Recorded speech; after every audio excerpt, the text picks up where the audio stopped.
Barnier and von der Leyen urged to punish UK unless EU rules followed use the leverage. MEPs are pushing for an EU crackdown on the City of London firms unless the government agrees to toughen up its stance against money laundering and tax avoidance. They are calling for Brussels to withhold legal permits allowing UK bankers and fund managers easy access to the single market until the changes are made. Senior members of the European Parliament's Green Group have claimed the new UK-EU trade and security deal doesn't contain stringent enough measures on financial transparency and corporate taxation. In a letter to Brussels boss Ursula von der Leyen and Brexit chief Michel Barnier, the MEPs insist the bloc should be doing more to prevent the UK from undercutting the EU.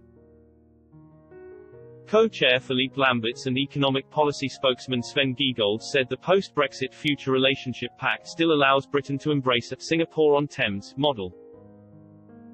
They wrote, "We strongly recommend that the leverage we still hold over the United Kingdom in granting access to the single market for financial services or not should be used to the maximum extent in order to gain robust commitments against tax dumping and in favour of financial transparency."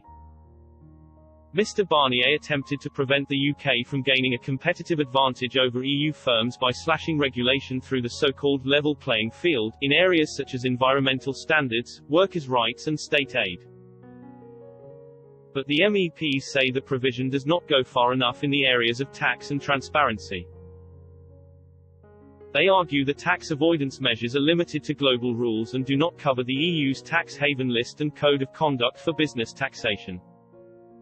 The MEPs want Brussels to use powers to control UK banks, brokers and exchanges' easy access to the single market.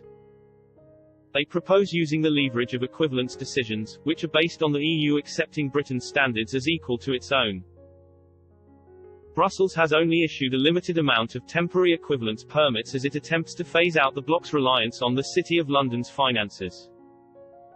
The European Commission hopes the Good Governance Clause, in the Trade and Security Treaty, as well as commitments to uphold taxation standards will be enough to manage the future relationship. The UK and EU have also agreed a joint declaration on countering harmful tax regimes. Tove Maria Riding, a tax expert at the European Network on Debt and Development, said the measures for tax and money laundering in the trade deal were generally weak. She told the FT, "The deal relies heavily on international standards that we know are insufficient.